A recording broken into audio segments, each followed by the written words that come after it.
Chapter 1. The holler was alive with sound as Jake Rollins stepped out onto the sagging porch of his weathered cabin. The steady trill of crickets blended with the gurgling rush of the creek that wound its way through the shady holler.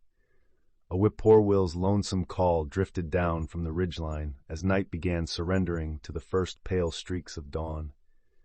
Jake took a deep breath of the cool morning air, the earthy scents of damp earth and decaying leaves filling his lungs. This was his world, the secluded mountain holler of southwestern Virginia, where his family had lived and hunted for generations. As he scratched his whiskery jaw, the baying of hounds echoed across the hollow, announcing that his favorite coon dogs had already started their morning hunt. Shaking off the last vapors of sleep, Jake pulled on his worn boots and camouflage jacket and headed down the porch steps towards the source of the baying.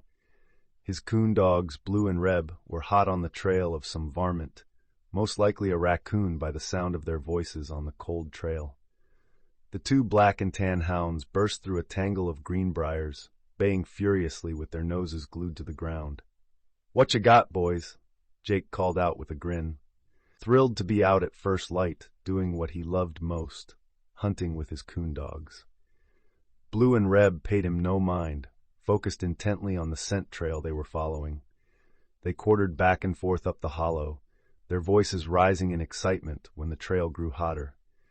Jake lengthened his stride to keep up, knowing from experience that a run could go for miles once his dogs got turned loose on a hot track. The chase led them past the still waters of the mill pond and through a grove of massive white oaks. Just when Jake was starting to feel winded, the baying dogs swung sharply uphill, and the kee-kee cadence of their voices changed to a frenzied chop as they sounded the tree bark. "He's up a tree!" Jake hollered, crashing through the underbrush towards his dogs. Sure enough, Blue and Reb were furiously barking up a huge poplar, focused on a large raccoon clinging to one of the upper limbs. Jake quickly shrugged off his backpack and removed his pull-up rope, fashioning a lasso at the end. With a few skillful tosses, he dropped the loop perfectly over the raccoon's shoulders and tightened it with a sharp jerk. The heavy ring on the rope slid down the line, causing the captured raccoon to lose its grip and come tumbling to the ground. As soon as its paws hit the dirt, the feisty raccoon whirled and hissed at Blue and Reb, who were closing in for the kill. Jake quickly scooped it up with the rope snare, tucking it safely into his pack. "Daggone, boys! First tree of the season, and we already got us a nice boar coon." Blue and Reb shared Jake's excitement, prancing and barking happily as their master scratched their heads in congratulations. But the celebration was cut short as a faint baying drifted across the ridge, announcing that another pack of coon dogs was hot on a fresh trail. "Come on, boys, let's see if we can get in on that action," Jake said with a grin as he headed off in the direction of the baying at a loping trot, Blue and Reb ranging ahead in search of the new scent trail. Chapter 2. Just over the next ridge, Jake caught sight of two more hunters working a hollow, Clyde and Jeb Watkins, an elderly father and son team who were something of local legends when it came to coon hunting. Their pack of 6 treeing walkers was spread out through the brush, each dog barking furiously as it crisscrossed the area trying to locate the elusive track. At the unmistakable sound of a dog opening up, the pack quickly converged and took off in a full Cherokee, all 7 hounds barking madly as they sailed through the undergrowth in pursuit of their quarry.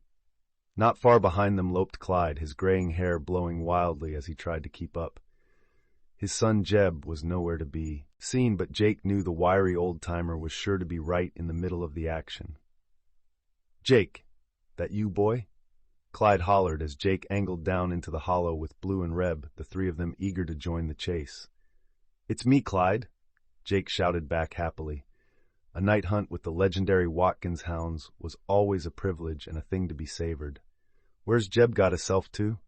"You know Jeb went off Yane about a half-mile to cut across to the holler over." Clyde wheezed, clutching at a stitch in his side. "Could use an extra paw or two if you want to help us out." "You know it," Jake replied with a grin. He quickly released the boar raccoon from his pack, and it wasted no time in scurrying off through the brush. "Reb, Blue, go hunt 'em up." The 2 coon dogs needed no further encouragement.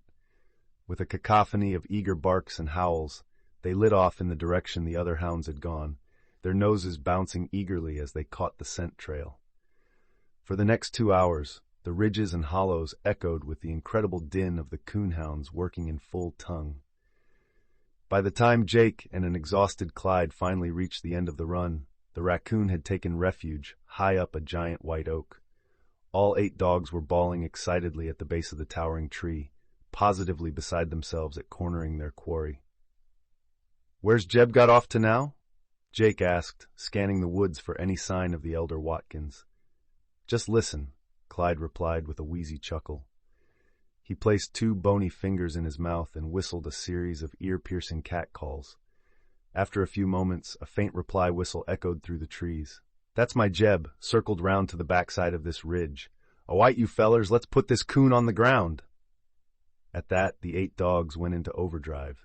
Blue and Reb had already begun harvesting limbs from the ground, while the Watkins hounds looked for just the right sapling to serve as a coon pole. Within minutes, they had assembled a stout, 15-foot pole and were using their weight and momentum to hoist it into position beside the oak.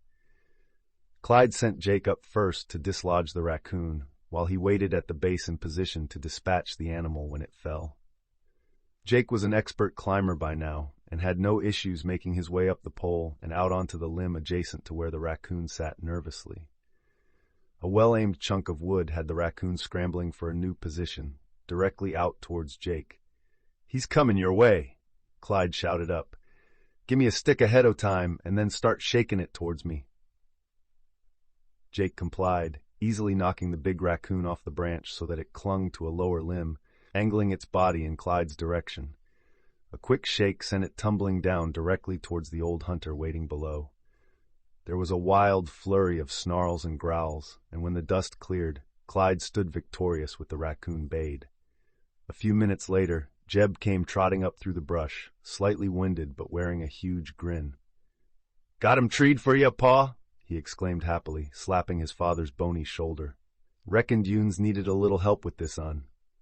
"Much obliged," Clyde wheezed, slipping the raccoon into a burlap sack. "This makes 19 for the season so far, if I'm not mistaken. Can't think of many better ways to pass a night than running raccoons with a good pack of hounds." "I'll second that," Jake agreed, giving Blue and Reb appreciative pats on their broad heads. Not many thrills can top a night of coon hunting here in the Cumberlands. By the time the sun rose, Jake found himself sitting around a crackling campfire with Clyde and Jeb, swapping stories and sipping steaming cups of black coffee. The dogs lay contentedly nearby, their sides heaving after the night's exertions. "That was some mighty fine huntin'," Jeb declared, stretching his wiry frame. "Don't know that I've had fellers in the last few seasons that could keep up the way you and your dogs did, Jake." "High praise comin' from the Watkins clan," Jake replied with a grin. "I was just trying to keep Reb and Blue from showing up your pups, that's all." Clyde let out a wheezy chuckle. "Well, you done good, boy. Your daddy would be proud to see you keeping them dogs of his in such fine form." A lump rose in Jake's throat at the mention of his late father. Vernon Rollins had been the one to first introduce Jake to the world of coon hunting as a young boy, giving him his first coonhound at the tender age of 8. Those cold winter nights in the hollows, listening for the bawl of a strike dog while his breath puffed frostily, had molded Jake into the skilled hunter he was today. "I sure do miss hunting with Pa," Jake said softly. "He was the best this holler's ever seen when it came to handling a pack of coon dogs. Nothin' made that old man happier than listening to a good scoring race on a brisk winter night." Clyde nodded sympathetically. "I remember well. Your daddy and me had some glorified runs back in the day, him and that old Blue and me with my trampin' bear. Why, we was workin' dogs together even before you was born." He shook his grizzled head. "Your daddy sure did love his huntin' dogs. I don't think a finer huntsman's ever walked these hills." Jake smiled wistfully, repressing a tear at the memories. "That's a fact. Pa used to say that one good coon hunt was worth a month of Sundays. I sure do miss him and all his words of wisdom about hunting and dogs." Jeb knocked back the last of his coffee and stood up, stretching mightily. "Well, I don't know about y'all, but I'm fair tuckered after that all-nighter. Who's up for frying a couple of that fresh pork ribeyes back at the truck? I'm feeling particularly hungrier than Nora. Now let me tell you a coonhound on a cold trail. The mention of food was all it took to renew Jake's appetite. He stood as well, slapping dust off his camo pants. You read my mind, Jeb. Lead the way, and don't be skimping on my portion neither. The three hunters set off through the woods, the coon dogs trotting at their heels.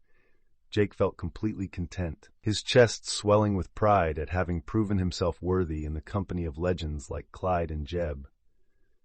As a pristine morning began washing over the slopes and hollows, he made a silent promise to keep the tradition of coon hunting strong in these mountains. After all, it was a way of life that had been passed down for generations in his family, and it was clearly here to stay. Chapter 3. Over the next few months, Jake made the most of every opportunity to hunt raccoons with Blue and Reb. As winter settled over the Cumberland Highlands, the brisk nights seemed perfectly suited for chasing the elusive varmints through cedar thickets and creek bottoms. Blue and Reb were quickly establishing themselves as two of the holler's premier coonhounds. Their speed, endurance, and ability to stick with a cold track was remarkable, drawing praise from even the crustiest of old-timers. Night after night, the sound of their bawling would drift across the draws as they sailed over hill and dell in pursuit of their quarry. By the time February's snows began to fade, Jake and his two prize hounds had accounted for an impressive 23 raccoons. That put them near the top of the informal tally that all the local coon hunters kept, just a couple behind Clyde and Jeb's legendary pack for the season. Just you wait, old-timer. Jake laughed one frosty evening as the three hunters lounged around a campfire. My boys are just getting warmed up. We'll be running circles around that elderly bunch of yours before too much longer. Clyde snorted derisively, a twinkle in his eye. Get off your high horse, pup. These dogs of mine was showing you young'uns the way when you was still puddling around in diapers. You can't outpace experience. No way, no how. Friendly banter like that was a nightly ritual as the chase for the seasonal coon hunting crown heated up. Even Jeb got in on the trash talking, insisting that Jake's hot streaks wouldn't last once the raccoons started getting edgier with warmer weather setting in. But through it all, Jake simply chuckled confidently.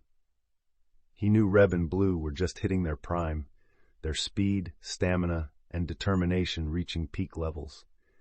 If they could stay reasonably cool once spring's warm temperatures arrived, there was no telling what kind of damage they might do. The true test of their mettle began in mid-March when an early warm spell brought summer-like temperatures and sent raccoons on the move in search of food and mates. Suddenly, the woods came alive at night with raccoons scurrying to and fro.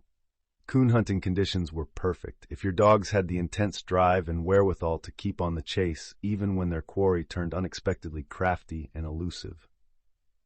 This here's just the kind of huntin' that'll separate the pups from the dogs, Clyde declared with a gap-toothed grin one sultry evening as he and the younger men prepared for a long night in the woods.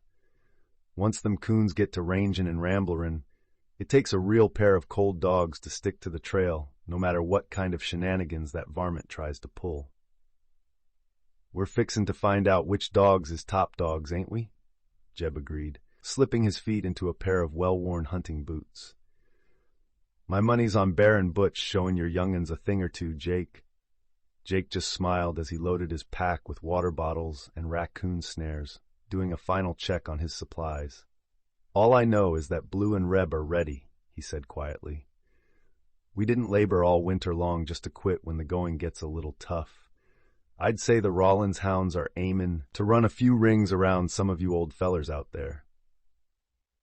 The boastful claims and taunts continued until the three hunters finally separated in the dimming twilight to hunt their respective stretches of hollows. Jake clapped his hands eagerly, and Blue and Reb came racing up with their tails wagging furiously.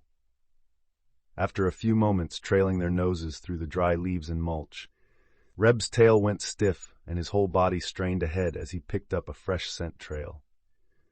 Blue quickly caught the scent as well, and the two of them lit off through the underbrush, with Jake huffing along in their wake, their balls echoing wildly through the hollow.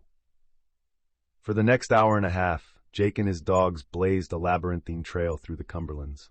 The raccoon was clearly a veteran, employing all sorts of tricks and deceptions to throw off the pursuit. Multiple times, Jake arrived at spots where his dogs were milling around in confusion, having lost the scent trail. But each time, he'd encourage them to reset and cast farther afield. And each time, their skill and determination would be rewarded with the raccoon's scent being struck anew. After one particularly aggravating stretch where the raccoon swam a shallow feeder creek for nearly a quarter-mile in an attempt to throw off the scent, even Jake was feeling spent and ready to give up. But as he sat dejectedly on a log while Blue and Reb cast in vain, the gruff huntsman noticed a faint but unmistakable scent trail winding through a greenbrier thicket near the creek's edge. "Come on, boys," Jake suddenly hollered, excitement racing through his veins as he put his dogs back on the track. "He's hunkered ahead, just waiting for us. Let's go get him." A few casts of their snouts, and Blue and Reb were off again, hot on the scent trail. From there they switched into overdrive, their voices ringing through the hollow as they closed in inexorably on their quarry. Finally, there was no mistaking the fevered barking and bawling up ahead. Blue and Reb had the raccoon trapped and treed, holed up in a knotty old black oak on the far edge of a laurel thicket.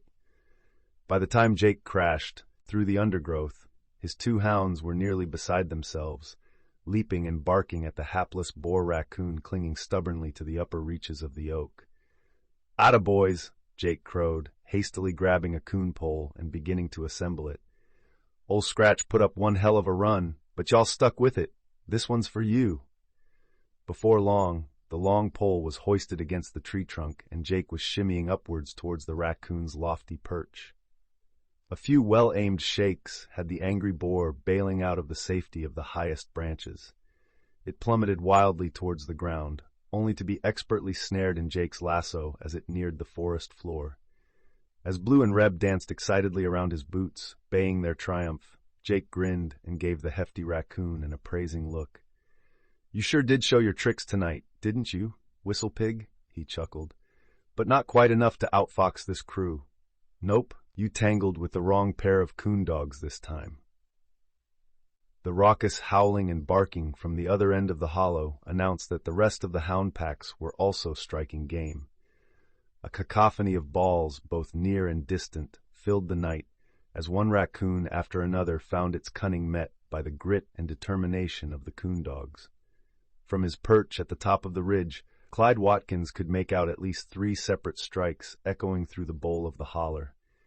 He grinned around the stubby stem of his pipe, pride swelling in his chest. "Atta way, boys," he bellowed towards the commotion below. "That's how you put the run to a slick coon in the spring. Don't let the varmints get the better of you." In the end, Jake's dogs accounted for an impressive 3 raccoons, while the Watkins pack ran 2 to ground. By the time the hunters rendezvoused back at their trucks shortly after midnight, it had proven to be one of the most grueling but satisfying nights of the season. Felt more like August than March with that kind of heat and ramblin', Jeb exclaimed as he stretched his wiry frame. "Don't know that I've ever hunted coons that was as buggy and unpredictable as they was tonight." Jake grinned proudly as Blue and Reb rested at his feet, their tongues lolling happily. "Yeah, but that's what separates the pretenders from the real deal when it comes to coon dogs. These 2 fellers are about as game as they come. Ain't no raccoon too slick or too tricky for 'em to run to ground." Clyde chuckled and clapped the younger hunter on his shoulder as they prepared to load up their truck. "I'll give you that, boy. Can't say I've seen too many hounds stick to it like that in my day. If Blue and Reb keep showing that kind of stuff, they just might end up making a bigger name for themselves than even my pack before it's all said and done." The words carried a weight of meaning for Jake, who knew there could be no higher praise from the legendary Clyde Watkins. He smiled and looked down at his 2 loyal hounds. "You boys heard that? We got a ways still to go to surpass these old-timers, but I'd say we're well on our way." Over the next few weeks, the spring raccoon season entered its final, frenzied stretch. As the males emerged from their winter torpor in search of mates, they became increasingly active and aggressive. Trees were cut with territorials, and the woods rang with the screams of battling boars contesting the right to breed. The action made for some of the most thrilling coon hunts of the year, with huge old raccoons flitting to and fro in unpredictable patterns.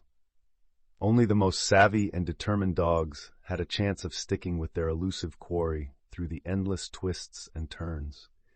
But as the nightly tallies began adding up, one pack of hounds began separating themselves from the rest, Jake Rawlins, Blue, and Reb.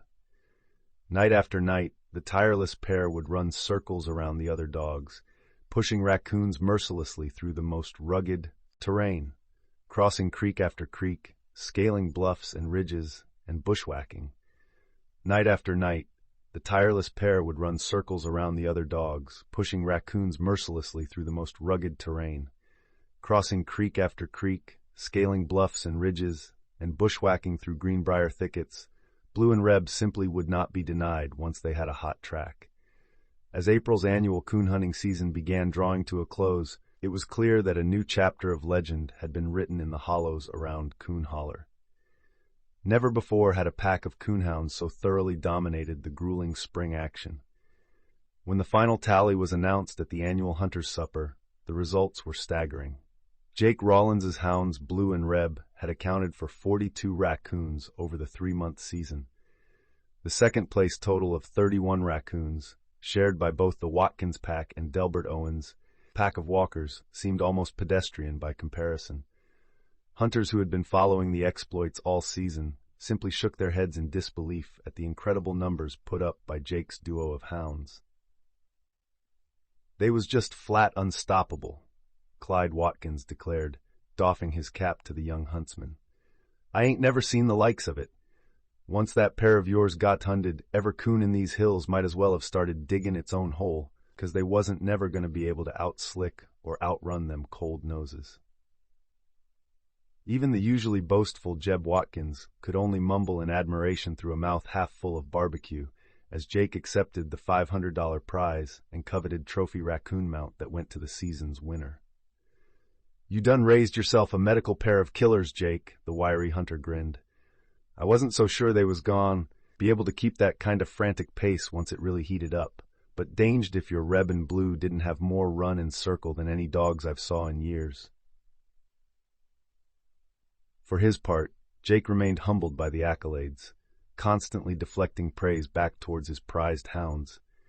As the raucous Hunter's Supper raged on into the night, Jake slipped outside for some solitude, plopping down on the tailgate of his battered truck. Blue and Reb were there in an instant, resting their heads in his lap as he idly scratched behind their velvety ears. 1,000 different memories of the season's hunts flitted through Jake's mind. The chilly start to the season back in November, the fearsome all-night marathons in January when the raccoons were denned up tight, the first unbelievable hot streak of March, and finally the no-holds-barred battles royale of April. Through it all, his two beloved hounds had been by his side, their boundless energy and drive propelling them to ever greater feats in the field. As the party raged on inside the community center, Jake felt a profound sense of pride and fulfillment at having reached the pinnacle of his beloved sport, but also a tinge of melancholy that it was all coming to an end, at least for this year. A series of yodeling howls split the night air, the unmistakable sound of a covey of coons communicating in the wood line across the creek. Blue and Reb's ears perked instantly, their heads cocking to the side as they turned their intense gazes in the direction of the commotion. Jake chuckled and gave them both affectionate rubs along their muscular flanks. "At ease, boys," he rumbled contentedly. "We'll let those varmints alone for now. We've had enough running and choshin' for one season, wouldn't you say?" The two dogs seemed to settle at that, their eyes drifting closed as Jake continued his gentle strokes. For a few perfect moments, the world around them fell silent, save for the gurgling of the nearby creek. "What a year it's been, boys. What a year," Jake finally murmured, feeling a lump of emotion rise in his throat as the magnitude of their accomplishments washed over him anew. "You two just reached down and reminded all these old-timers what it means to be true coon dogs. I'm fair bustin' with pride at what we achieved this season." Distantly, he could hear the canine lullaby chorus of whippoorwills announcing the arrival of night. That eternal, soothing refrain had been the soundtrack to some of Jake's most cherished early days in the woods with his late father, and now, with his beloved hounds, it was accompanying perhaps his greatest triumph as a coon hunter. Somewhere high above, Jake knew his dad was surely smiling down proudly, no doubt reveling in the legacy his son and his fine hounds had just accomplished. Jake smiled. Subscribe for more stories like this and folklore and Native American history, also legends of Bigfoot, the Wendigo, and many other paranormal things.